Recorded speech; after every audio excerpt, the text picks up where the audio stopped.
Hello, I'm David. Hi, I'm Julie. Now we're going to do a review of Uno Spin by Mattel, which is for 2 to 10 players, ages 7 and up. It doesn't give a playing time, but it says the first to 500 points wins. But you can do less points if you want to play a quicker game, or more points to play a longer game.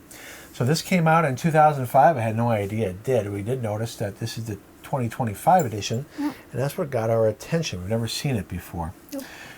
So the game plays just like regular Uno, except when you play one of these cards with the spirals, you will spin the spinner. So depending on where it lands on, it's going to affect how the game plays.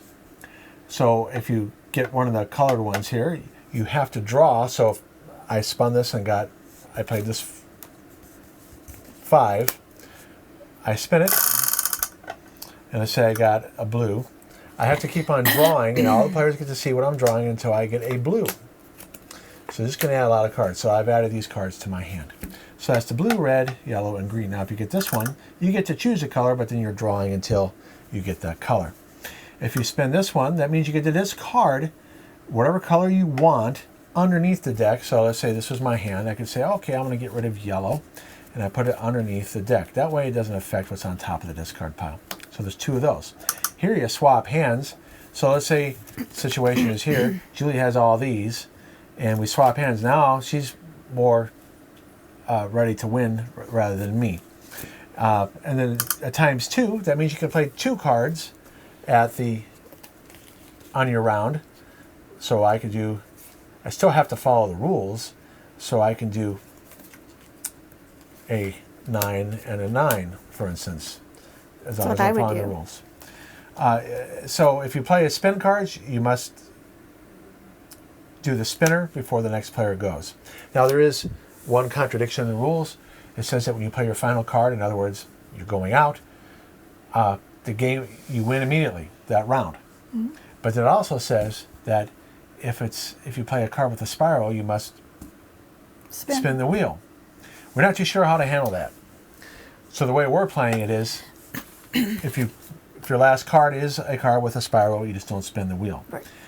Because if you really were to carry this out, let's say you have to swap hands. Well, I spun that. Julie has 9 cards. Now we're swapping, and she went out and I didn't. So you could play that if you want to, but it could definitely make it more chaotic than we're willing to do. Yes.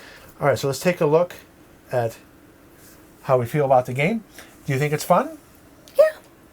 It's definitely a different twist than Uno. It's definitely different, yeah. It's definitely more chaotic, which is the theme. The art is your typical Uno you saw there. Although they did improve color blindness, they have these symbols here. Right. Whether it be a square, a circle, like a diamond. Yeah. So they did improve that. Oh, here's a triangle.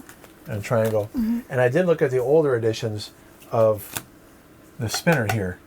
It is, this is more clear than the other one. Oh, the other one seemed kind of abstract and weird. Huh? The components is fine. Yeah. The spinner, they had one where you flick it. So this is better components. However, you should realize that I have added oil to this to make it spin better, because Julie's arthritic hands, it was hard for her to spin it.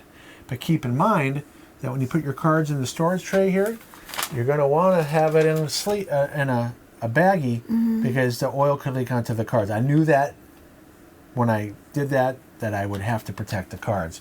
So do that at your own risk, because it is hard to spin otherwise.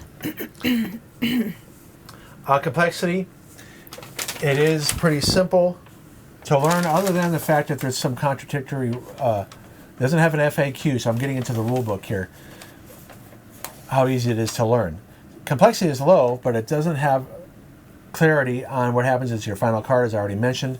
Also, it should have an FAQ that when you play 2 cards, what if they're both spin cards? Well, we kind of figured it out after we did the how to play and playthrough, that once you put down one spin spiral card, you immediately spin the wheel, so you're not going to get to do the ×2 again anyways, because the ×2 only lasts as long until somebody else spins the wheel. So it's kind of worked out, but it would have been better to have an FAQ rather than having to work that out in our own brains. I agree. Playing time, remember, you can vary. You can make it quicker in the first to 100. You don't have to play to 500. Right. The age is appropriate, 7 and older. They might need help, though, with scoring points. Yeah. Because you're adding up Face value here, these are worth 50, and the skips reverses are worth 20 in the draw twos. Learning the rules other than what I've already mentioned, and educational merit, definitely, this is a very popular game for young people, elementary school to high school.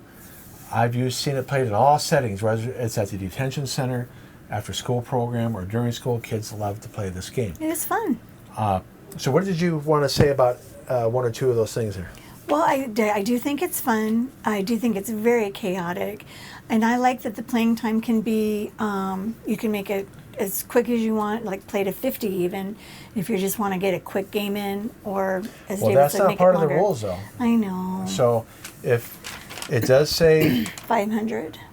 yeah, it doesn't give that variant, which they should include in there for a quicker game.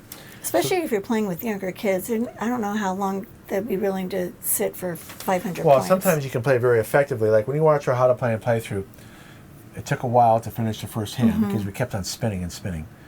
And Julie only scored 9 points when 9 she went out. points. So that would be a game that I would only want to play to 100. Yeah. Because it took a while just to get to that first hand. Right. All right, so let's give our rating here. What would you give Okay. it? What would I give it? I'd give it a 6. Yeah, I'm a 6 as well. Uno is a 6 for us anyway. Yep. But if you have a choice here between, hey, do we want to play a chaotic version of Uno Spin or a regular edition? It depends on what you're in the mood for. It depends on the mood. Right. Yeah. This is a good option to have. It is. And I'm glad we own it. We will keep it in our collection. If you're not a fan of Uno, I don't think this is going to make it any better because this is... It'll make it worse. It might. Depends on how much tolerance you have for chaos. It's true. All right. Thanks for watching. Thanks so much, you guys. We hope you had fun, and we'll see you in the next video. You know what? If you wanted to see why it's on a 7, 8, 9, or 10, I didn't really have that up long. Oh. It's basically one of those mood games. But anyways, thanks for watching. Thanks, guys. See you later. All right, bye. Bye.